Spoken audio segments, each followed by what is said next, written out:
de repente ahora nos tenemos que formar en cooperativo, de repente ahora nos tenemos que formar en rutinas, de repente ahora nos tenemos que formar en... Ahora voy a hacer, luego vemos ejemplos, pero digo, vamos a hacer un veo, pienso, me pregunto, y llegabas a clase y haces un veo, pienso, me pregunto que a lo mejor no me servía en realidad para desarrollar una situación de aprendizaje, una secuencia didáctica que yo había desarrollado, sino como algo descontextualizado, ¿no? Y esto es algo que es un fallo que se suele cometer y que os lo contamos porque al final así te das cuenta que no tiene demasiado impacto tampoco, ¿no?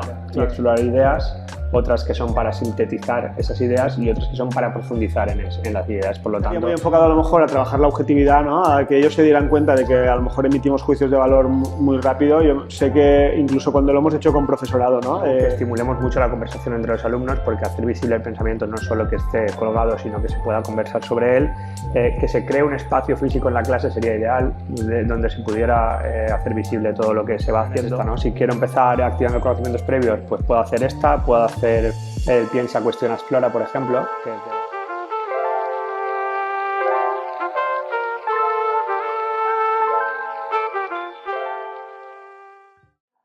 Hola y bienvenidos de nuevo a este podcast de Escuela de Maestros. Hoy estamos David y yo para abordar un tema que abrimos en su día, creo que fue de los primeros capítulos que hicimos, que era, estuvimos hablando de metodología, de la caja de herramientas y al final un poco cómo después de hacer una buena secuencia se enriquecían las diferentes actividades con diferentes estrategias metodológicas y abrimos un melón ese día que eran rutinas de pensamiento, cultura de pensamiento, rutinas de pensamiento.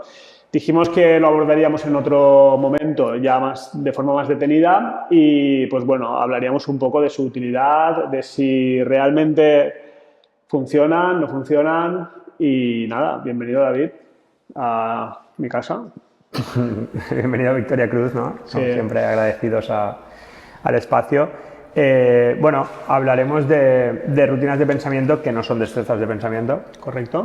Aunque se enmarcan dentro de una cultura de pensamiento, lógicamente.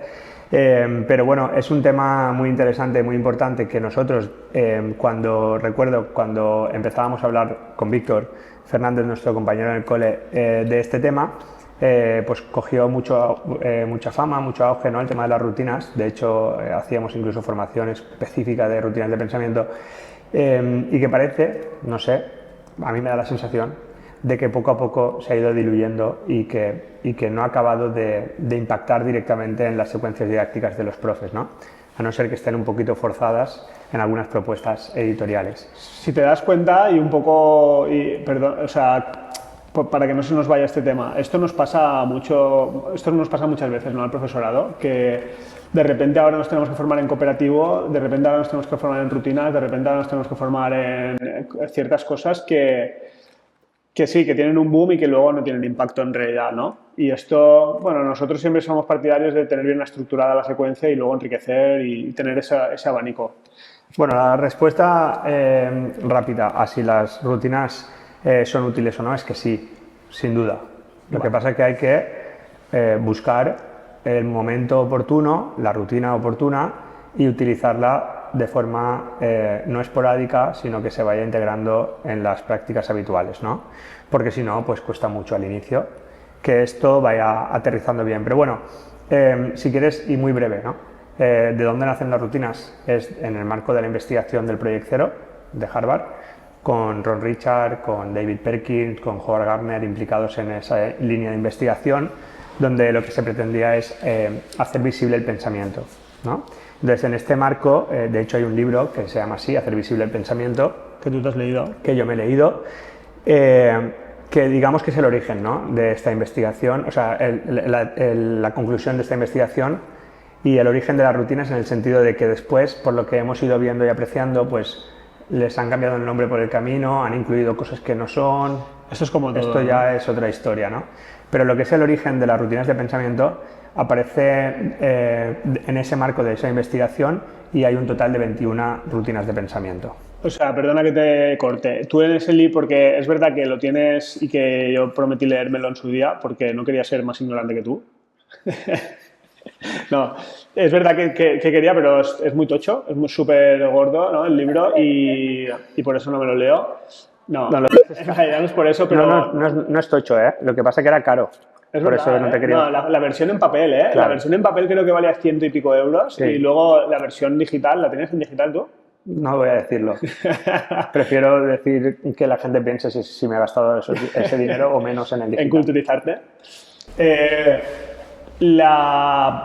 A lo que iba, fuera bromas, era, en ese libro aparecen aparecen 21 rutinas de pensamiento. Correcto. Con sus plantillas y todo. No, con su explicación. O sea, es decir, no están las rutinas porque estamos acostumbrados a ver las rutinas. Bueno, ahora explicamos en base qué son, porque a lo mejor alguien todavía no sabe lo que son las rutinas de pensamiento, pero no aparecen esas plantillas de rutinas de pensamiento. Simplemente te explica un poco. Te explica en qué consiste, cuál es el origen de ella y por qué, por qué nace, y algún ejemplo, ¿no?, de cada una de ellas. Y es muy simple, el libro es muy simple, de hecho lo podrías entender perfectamente, de verdad, porque yo lo entendí muy rápido. Si no tiene dibujos.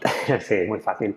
Pero está muy bien porque te estructura los 3 tipos de rutinas de pensamiento, que ahora hablaremos de ellos, te da una explicación de cada una y tal. Y bueno, y básicamente lo enmarcan dentro de esta cultura de pensamiento para hacer visible el pensamiento como una de las partes importantes de esa cultura de pensamiento y nos marca que la utilización sistemática de este tipo de estrategias pues sirve como andamiajes, ¿no?, para nuevos aprendizajes en posteriores situaciones. Y esto de forma sistemática va impactando en el alumnado y va haciendo que realmente sea una práctica útil.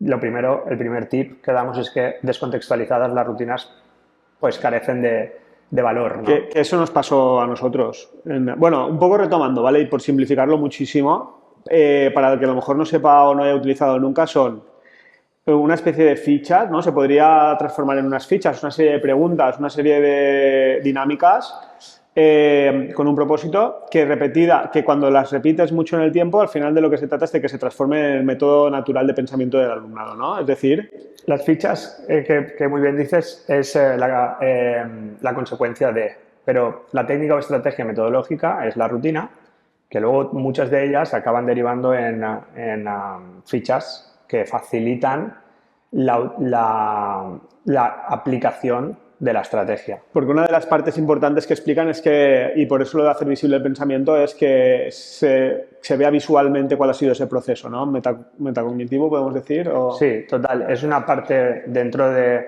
la cultura del pensamiento, de dejar tiempo para realizarlo, de que ese espacio sea compartido y se pueda verbalizar lo que tú has ido haciendo, de que sea visible. Todo esto es lo que va generando esa cultura, esas agrupaciones, esa cultura de pensamiento, ¿no? Y una parte muy importante es hacer visible como el pensamiento de cada uno. Fíjate la importancia que tiene esto en la parte de metacognición, ¿no? El decir lo que has ido aprendiendo, cómo lo has aprendido y haces visible realmente cómo lo has pensado o cómo te has enfrentado a esa técnica o a esa propuesta didáctica, ¿no? Decíamos hace un momento que nosotros al principio no supimos interpretar bien cómo incluirlas dentro de nuestro día a día.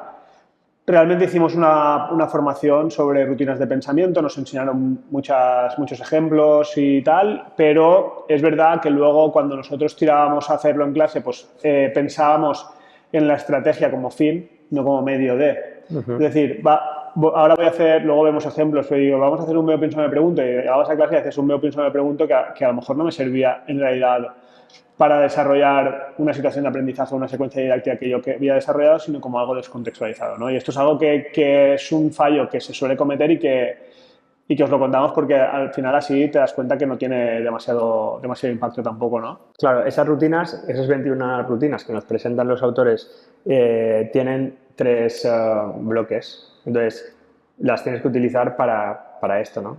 Hay rutinas que son para presentar y explorar ideas, otras que son para sintetizar esas ideas y otras que son para profundizar en las ideas. Por lo tanto, ¿cuándo voy a utilizar un ver, pensar, preguntarse, que dirían estos expertos?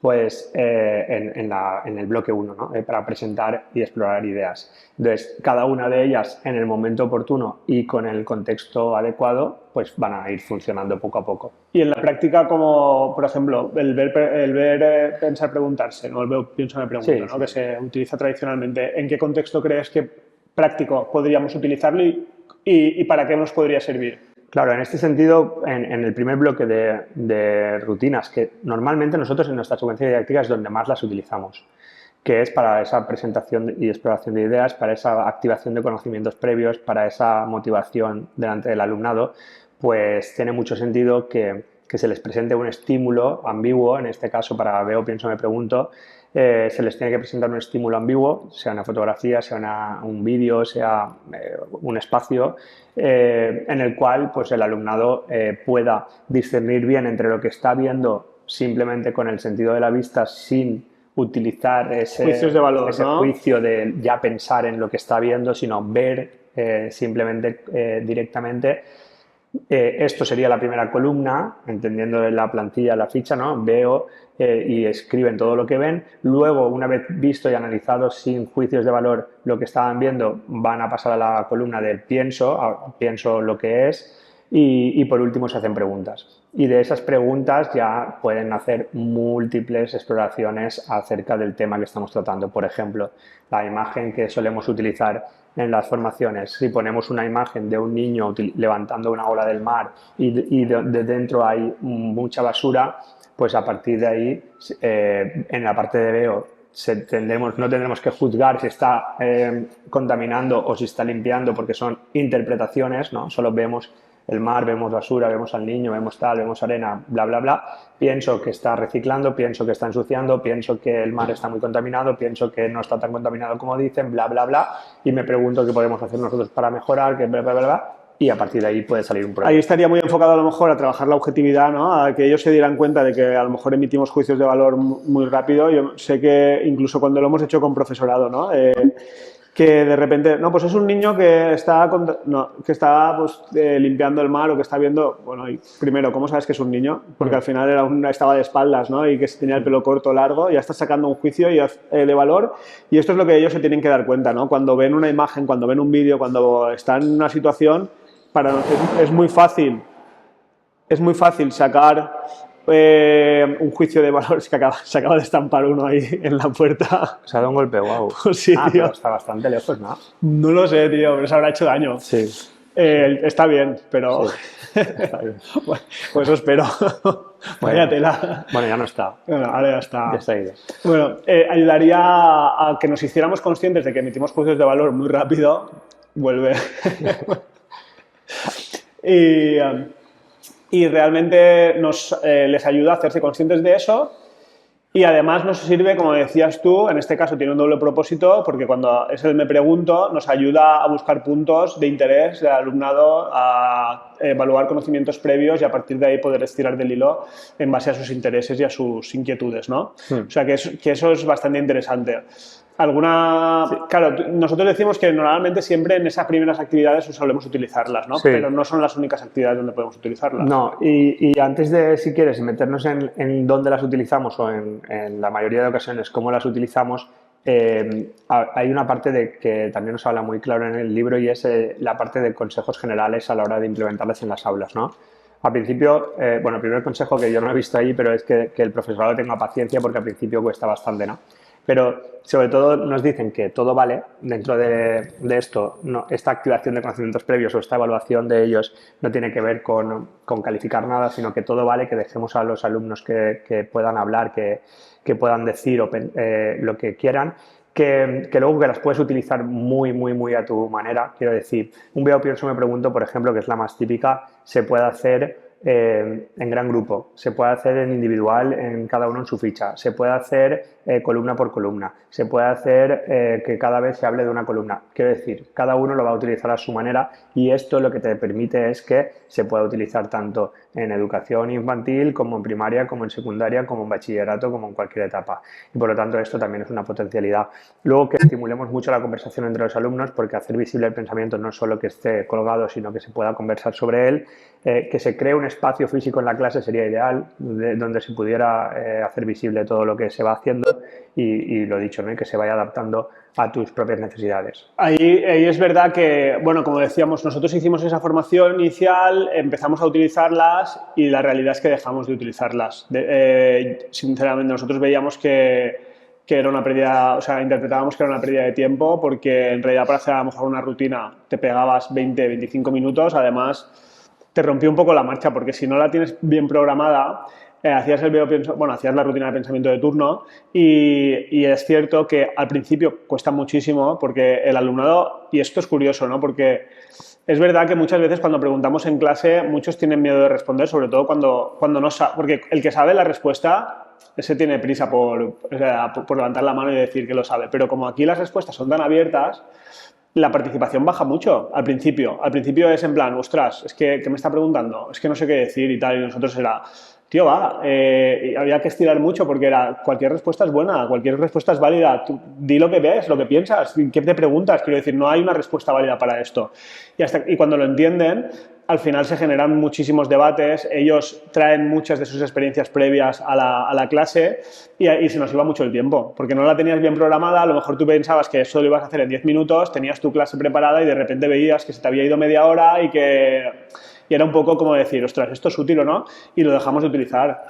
Fue al tiempo que esto seguía en auge, que te leíste el libro, que le dimos la segunda oportunidad y cuando ya llevabas un tiempo, que por algo son rutinas utilizándola, pues veías que es cierto que en otros que hacían unas transferencias brutales, que en otros ámbitos, que en otras asignaturas, que en otros proyectos te traían esa misma rutina y que a lo mejor tú te estabas leyendo una redacción que tú no les habías dicho nada y ellos te integraban el veo, pienso, me pregunto. Cuando veo esto y te lo argumentaban objetivamente, pienso y te decían cuál era su juicio de valor y luego incluso integraban algunos el me pregunto y decías, madre mía, si es que en realidad sí que les estamos dando estrategias para lo que prometen que eran estas estrategias, ¿no? Claro, al final es lo de siempre, ¿no? Si forzamos la inclusión de este tipo de técnicas y estrategias metodológicas, tiene una vida muy corta por eso, porque lo que viene a continuación de hacerla no engancha con lo que acabas de hacer. Por lo tanto, esto lo hemos visto en algunos materiales en los que la rutina que se hace no tiene nada que ver con lo que viene después, por lo tanto no se hace. No vale la pena hacerlo, de hecho, apostamos por no hacerla. Por no hacerla, ya está, claro. La cuestión es esta, ¿no? Si quiero empezar activando conocimientos previos, pues puedo hacer esta, puedo hacer el piensa, cuestiona, explora, por ejemplo, que es también de este primer bloque, que nace del qué sé, qué quiero saber y qué he aprendido, porque ellos también hablan de que el vocabulario importa mucho, ¿no? Y dicen, por ejemplo, en qué sé, qué quiero saber, qué he aprendido, depende del grupo que tengas delante, va a funcionar o no. Porque si yo de un tema que no tienes interés en saber o que no sabes, te pregunto qué sabes sobre, me vas a decir nada, la primera columna ya está hecha. ¿Qué sé? ¿Qué quiero saber y qué he aprendido? ¿Qué sabes? Nada. ¿Qué quieres saber? A lo mejor no quiero saber nada. Menos aún, porque me estás preguntando qué sabes sobre X, que no me importa. ¿Qué sé? ¿Qué quiero saber? Nada. ¿Y qué he aprendido al final? Pues ya veremos. Eso por un lado, ¿no? Entonces nace otra que es piensa, cuestiona, explora, ¿no? Que es qué piensas que sabes sobre el tema y ya cambia. Ya no es qué sabes sobre el tema, es qué piensas tú que sabes sobre el tema. Cuestiones son 4 o 5 cuestiones que te plantees sobre ese mismo tema y entonces se elige alguna de ellas y se ponen a explorar sobre en la que a ellos les interesa, ¿no? Esa es otra. Luego, por ejemplo, ahí también está muy bien la de 3-2-1 puente, la de 3 ideas, 2 preguntas y una comparación, que normalmente solo se ve con una imagen, pero el origen de ella es que cuando les pones un estímulo X, los alumnos tienen que dar 3 ideas sobre ese que les vienen a la mente sin pensar demasiado, muy, muy rápido, 3 ideas que les vienen a la mente, 2 preguntas y hacer una comparación o una analogía. Pero ellos mismos ya en el libro indican que si esto, dependiendo del nivel en el que estés, es bastante costoso, pues sustituimos la comparación por una imagen.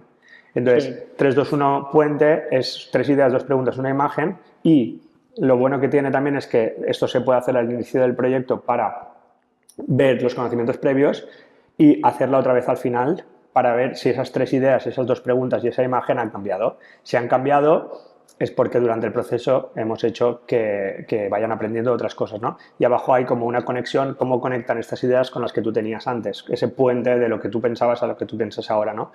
Que también es decir que esto también está guay porque 3-2-1 puente se puede hacer al principio de la situación de aprendizaje y al final, o al principio de la mañana y al final. Quiero decir, claro, tú puedes hacer 3-2-1 puente. Si yo pongo, este ejemplo lo ponemos a veces en las formaciones también, una imagen de una barrita energética, ahora ya no, porque ya hay mucha más información, pero al principio, cuando lo hacíamos, pones una imagen de una barrita energética y los alumnos enseguida 3 ideas que les vienen a la mente, pues energía, fuerza, gimnasio, bla, bla, Deporte, bla, tal. deporte, lo que sea. Después les ponías un vídeo de 5 minutos explicando y detallando cómo eso no era nada nutritivo y hacías otra vez el puente y esas ideas habían cambiado. Entonces, puede durar desde 5 minutos hasta puede durar una situación de aprendizaje completa. Claro. ¿Vale? Al final, bueno, es una de las preguntas que te tenía, ¿no? Es decir, ¿siempre es al principio y al final o puede ser al principio y al final de una clase? De hecho, el otro día hablando con los compañeros de la Salle, creo que las tienen integradas también, ¿no? Como metacognición al principio de la mañana y al final de la mañana, ¿no? Y siempre dejan Claro. esos tiempos de reflexión, ¿no? A nivel, bueno, con sus sus nuevos contextos de aprendizaje, ¿no? Que son Claro. la manera que trabajan ellos ahora. Esas del final que dices, pues suelen ser las de sintetizar y organizar esas ideas durante de todo lo que ha ido pasando. Hay una muy obvia que es la de titulares, Claro. que simplemente, pues, ¿El ticket de salida también es? sí, no es una rutina, ¿No? como tal en No la aparece. definición no está, pero está extraído. Es una variante. Sí, por supuesto, y es súper válida. Nosotros no somos ahí, Súper puristas. y no estamos licenciados en Harvard aún ni nada de esto. Tú no. Yo por lo menos. A mí no me has preguntado. Entonces, por ejemplo, titulares es al final de la mañana, como tú decías, para hacer metacognición, al final del proyecto, al final de la sesión, al final de la explicación, pues tienes que poner un titular. Un titular de lo que ha sido esta para ti. Que esto que dices está bien porque nosotros parece que la metacognición siempre sea al final de los proyectos. Porque nosotros sí que es verdad que integramos una plantilla, o sea, una plantilla de metacognición de final de proyecto al final del proyecto, evidentemente, pero que la metacognición no forma parte solo del final del proceso, que No. la metacognición puede estar integrada antes, al inicio, durante y después. No, y esto hablaremos un día largo y tendido con nuestro amigo Carlos, pero Fuster, que sabe muchísimo sobre metacognición, pero lógicamente esa metacognición, como tú bien dices, y el aprendizaje autorregulado, que es un paso más, ¿no?, de la metacognición, empieza por esa actividad de planificación, donde los alumnos se organizan y tienen que establecer sus metas y tienen que tal, y por el camino en esas actividades de desarrollo que nosotros hablamos como actividades de desarrollo y que algunos autores hablan actividades de ejecución, pues ahí se van haciendo parones en esos diarios de aprendizaje o en esos portfolios de si realmente las metas que yo iba marcando las estoy cumpliendo, si voy bien, bla, bla, bla. Y ahí estamos haciendo ese aprendizaje autorregulado, ¿no? Pero bueno, eso hablaremos con Carlos y lo detallaremos. Perfecto. Ejemplos, bueno, no sé si, ¿en qué ejemplos? Habías dicho que había 3 tipos de rutinas, ¿no? Que en el libro de esas 21 hay unas que eran para iniciar Presentar y explorar ideas. Que hemos puesto algún ejemplo. Sí, 3, 2, 1, puente, la de veo, pienso, me pregunto. Había otra esa cuestión explora. que era para detallar. No, para sintetizar y organizar ideas. ¿Algún ejemplo de ellas? Sí, ahí estaría, por ejemplo, titulares. Está, por ejemplo, color, símbolo, imagen, que es muy chula también, que esta la utilizamos nosotros para los libros de lectura. Pero CSI, ¿no? Sí, CSI, y lo utilizamos para los libros de lectura, no porque seamos los más listos de la clase, que posiblemente también, sino que en el libro estaba así, ¿no? Y él decía que en la asignatura de inglés tenían que leerse capítulos del libro de Ana Frank para las vacaciones, y al volver de ellas tenían que hacer un CSI y colgarlo, ¿no? Y esto estimulaba un montón la conversación sobre del libro, porque el CSI es una ficha donde se pinta con un color que te represente. O sea, aquí lo bueno es que CSI te permite, digamos, aportar tus ideas sobre un tema de un modo no tan escrito, no tan verbal, sino más creativo, ¿no? Y hay muchos niños que esto les viene de perlas. Sí, porque al final sí es verdad que muchas veces asociamos los planes lectores a resúmenes y cosas así, y hacer esto estaba guay, porque además es lo que has hablado al principio, no se trata solo de hacer la ficha y la cuelgo en la pared, sino que tenemos que darnos esos espacios para estimular la conversación, ¿no? Y a raíz de que yo en el símbolo o en la imagen he pintado una cosa u otra, le puedo, ¿no? Sí que esa conversación existía, ¿no? Entre la alumna. Claro, ¿Y tú por qué has pintado eso? ¿Y tú? Claro, en ese sentido, para el mismo capítulo del diario de Ana Frank, a lo mejor un niño había pintado o una persona, eran más mayorcitos ya, había pintado el borde de esta ficha de un color X y yo de otro. Entonces, ¿qué pasa? Que esto permite que podamos expresar el por qué para mí esto representa rojo porque es X, y para ti puede ser verde, Negro. ¿no? O negro. Eso por un lado, el color. Luego un símbolo que represente también ese capítulo o ese libro y una imagen. Y entonces esto nosotros en el plan lector, como dejábamos leerse los libros, si es un mismo libro todo el mundo, está muy guay, porque todos vamos a hablar del Estimulas mismo, esa... ¿vale? Pero si es un libro que cada uno se lee el suyo, que también lo hemos hecho, que está muy chulo también, porque el nene o la nena sale y explica por ese libro en un color, en un símbolo y una imagen. Y esto puede ser que llame la atención de un compañero para que se lo pueda leer, ¿no? Entonces, ese está muy guay Esto es también. lo que hacía Ana con el patch, la manta esta con parches, era eso. Correcto, el patchwork, ¿no? Que poníamos ahí en las mantas los diferentes. De hecho, junto con Alma en cuarto lo que hacíamos era poner unas cartulinas muy grandes de diferentes colores y poner ahí los CSI que tenían el color del fondo de esa cartulina, iban todos en un mismo sitio y ahí vamos agrupando también por colores. Y ya por último quedaban las de... Sí, también de este bloque, el antes pensaba, ahora pienso está muy guay. Súper recurrente esta. Sí, el antes pensaba, ahora pienso, originalmente también se debería hacer al final, como sintetizar ideas de una situación de aprendizaje o de una clase magistral o de lo que sea, ¿no? Al final se les dice a los alumnos que rellenen sobre este tema que hemos tratado, qué pensabas antes y qué piensas ahora. Eso es muy difícil, tú lo sabes, porque si esto no está muy trabajado, cuando llegamos al final yo ya no sé ni lo que pensaba antes. Entonces, ¿qué hacemos? Lo hacemos al principio y al final. Al principio del tema les decimos qué piensas, qué sabes sobre este tema, pensaba.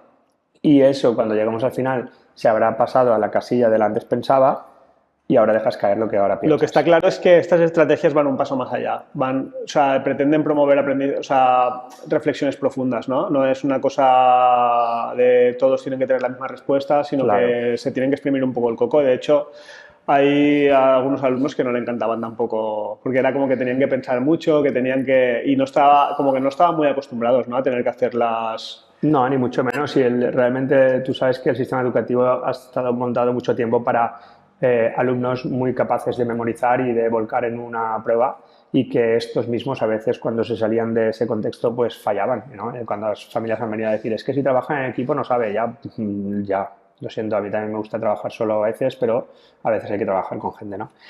Bueno, este tipo de destrezas, ¿no? y habilidades, competencias, digamos.